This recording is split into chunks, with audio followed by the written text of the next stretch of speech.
Merci beaucoup Dominique, merci de votre invitation. Donc il faut revenir sur un contexte qui était extrêmement particulier. Donc on a appris à ce moment-là ce que c'est qu'un modèle exponentiel. Et dans les services, on ouvrait une unité de 20 patients toutes les semaines en ayant l'impression qu'on allait être submergé à l'entrée du mois de mai. Donc c'est une maladie qui était mortelle aussi, ce qu'on n'a pas l'habitude dans les services hospitaliers. C'est-à-dire que sur une unité de 20 lits, en fait, vous avez à peu près un décès par jour. C'est pas du tout notre habitude, ça nous a beaucoup heurté.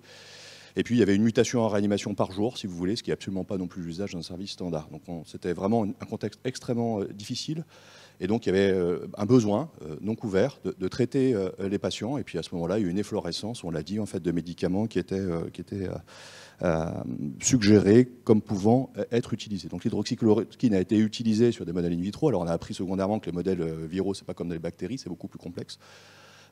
Et puis donc je ne reviens pas sur l'étude ou les études qui avaient suggéré un effet, notamment les biais, c'était notamment rappelé par Mathieu Roustit. Donc il y a une très large utilisation dans le monde. Alors ça c'est une partie en fait de l'utilisation. C'est d'ailleurs une carte qu'on doit à la UHU Méditerranée. En rouge en fait ce qui était utilisé en curatif de manière officielle, et en violet donc principalement l'Inde, ce qui pouvait être utilisé en prophylaxie.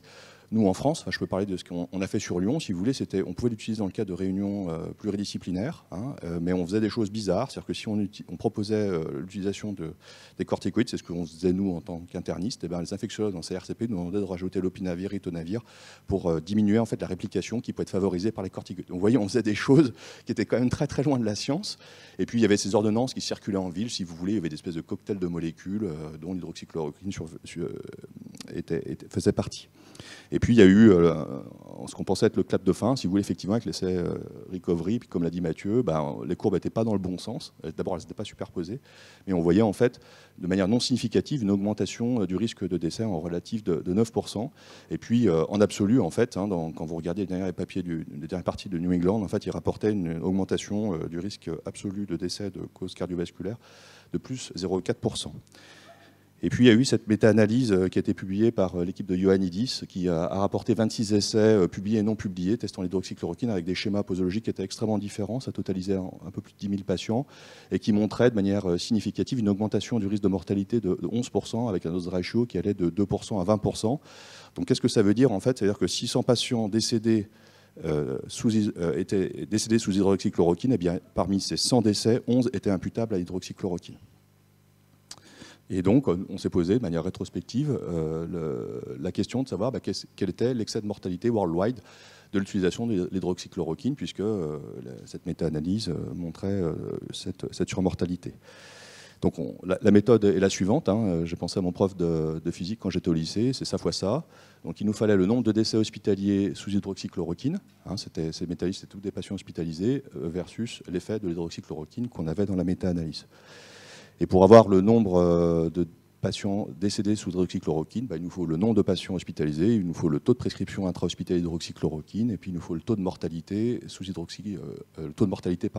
intra-hospitalier. Et il fallait partir pays par pays, parce que bien sûr, l'épidémiologie, le taux de mortalité en milieu hospitalier, tout ça en fait était différent en fonction des pays. Donc pour le nombre de patients hospitalisés, on est parti de bases de données publiques qui rapportaient ce nombre de patients. Pour la mortalité et l'exposition, en fait, on a fait une revue systématique et méta-analyse à partir des études qui étaient publiées en amont de la publication de l'essai Recovery. Et puis, donc, pour la mortalité, on a fait une méta-analyse en fait, avec un modèle à effet aléatoire parce que ça attendait à une hétérogénéité qui est très importante, comme toujours dans les études observationnelles. Et puis, pour l'exposition, on a décidé de prendre la valeur médiane du taux d'exposition rapporté dans les études. Donc, après analyse raffinement, en fait, on a finalement retenu 44 études incluses qui totalisaient 94 430 patients, 11% étaient prospectives. Vous voyez la distribution dans 6 pays des études observationnelles qu'on avait pu retrouver. Donc 20 parmi les États-Unis, donc là on était plutôt bien sur les estimations, 12 en Italie, 6 en Espagne, et puis après ça devient plus compliqué, 3 en Turquie, 2 en France, 1 en Belgique.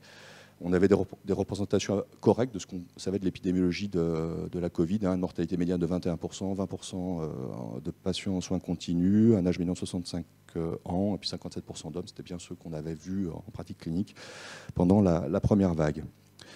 Donc voici les résultats sous forme de tableau pour la Belgique, la France, l'Italie, l'Espagne, la Turquie, les États-Unis. Vous avez le nombre d'hospitalisations, en fait, donc ça fait 20 000 en Belgique, environ 100 000 en fait pour les pays de la taille de l'Espagne, de la Turquie, de la France.